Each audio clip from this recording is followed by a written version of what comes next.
Good morning, Orem's friends. Mrs. Brennan here, back to read Chapter 5 of Because of Winn-Dixie. Chapter 5. Winn-Dixie couldn't stand to be left alone. We found that out real quick.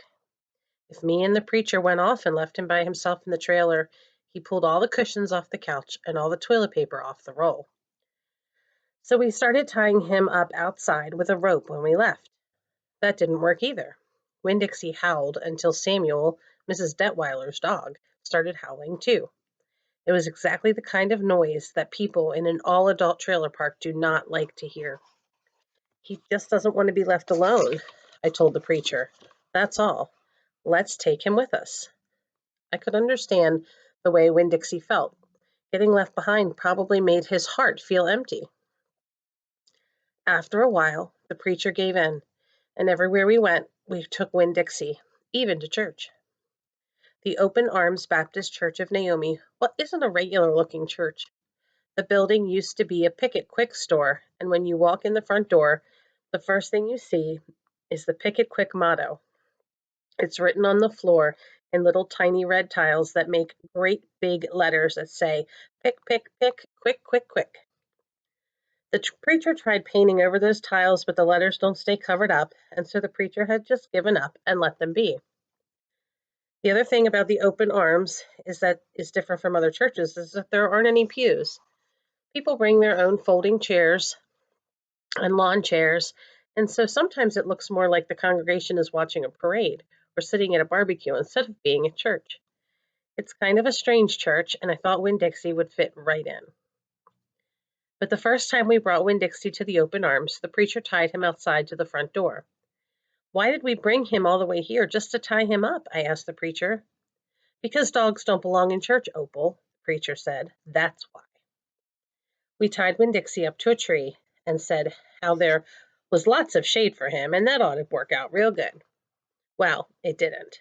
The service started, and there was some singing and some sharing and some praying, and then the preacher started preaching, and he wasn't but 2 or 3 words into his sermon when there was a terrible howl coming from outside. The preacher tried to ignore it. Today, he said. "Ow!" said Winn-Dixie. "Please," said the preacher. "Ow!" said Winn-Dixie back. "Friends," said the preacher. "Ow!" wailed Winn-Dixie. Everyone turned their lawn chairs and fold-up chairs and looked at one another. "Opal," said the preacher. "Ow!" said Winn-Dixie. "Yes, sir," I said. "Go get that dog," he yelled. "Yes, sir," I yelled back.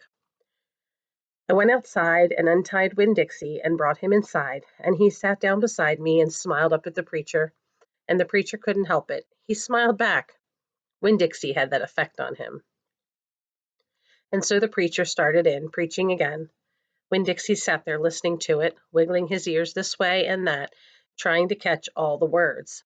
And everything would have been all right except that a mouse ran across the floor. The Open Arms had mice. They were there from when it was a Picket Quick, and there were lots of good things to eat in the building. And when the Picket Quick became the Open Arms Baptist Church of Naomi, the mice stayed around to eat all the leftover crumbs from the potluck suppers. The preacher kept on saying he was going to have to do something about them, but he never did. Because the truth is, he couldn't stand the thought of hurting anything, even a mouse. Well, Winn-Dixie saw the mouse, and he was up and after him. One minute, everything was quiet and serious, and the preacher was going on and on and on, and the next minute, Winn-Dixie looked like a furry bullet shooting across the building, chasing that mouse. He was barking, and his feet were skidding all over the polished Picket Quick floor, and people were clapping and hollering and pointing. They really went wild when Winn-Dixie actually caught the mouse. "I have never in my life seen a dog catch a mouse," said Miss Nordley. She was sitting next to me. "He's a special dog," I told her. "I imagine so," she said back. Winn-Dixie stood up there in front of the whole church, wagging his tail and holding the mouse real careful in his mouth, holding on to him tight, but not squishing him. "I believe that mutt has got some retriever in him," said somebody behind me. "That's a hunting dog." Winn-Dixie Winn-Dixie took the mouse over to the preacher and dropped it at his feet. And when the mouse tried to get away, Winn-Dixie put his paw right on the mouse's tail. Then he smiled up at the preacher. He showed him all his teeth. The preacher looked down at the mouse. He looked at Winn-Dixie, and he looked at me. He rubbed his nose and got real quiet in the picket-quick. "Let us pray," the preacher finally said, "for this mouse." And everybody started laughing and clapping.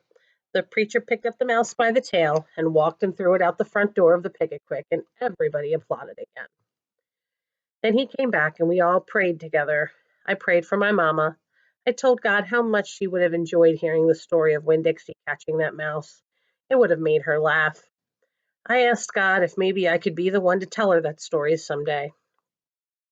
And then I talked to God about how I was lonely in Naomi because I didn't know that many kids, only the ones from church. And there weren't that many kids in the open arms, just Dunlap and Stevie Dewberry, two brothers who weren't twins, but they looked like they were.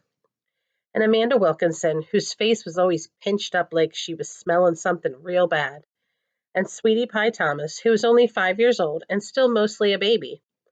And none of them wanted to be my friend anyway, because they probably thought I'd tell on them to the preacher for every little thing they did wrong. And then they would get in trouble with God and their parents. So I told God that I was lonely, even having Winn-Dixie. And finally, I prayed for the mouse, like the preacher suggested. I prayed that he didn't get hurt when he was flying out the door of the Open Arms Baptist Church of Naomi. I prayed that he landed on a nice soft patch of grass.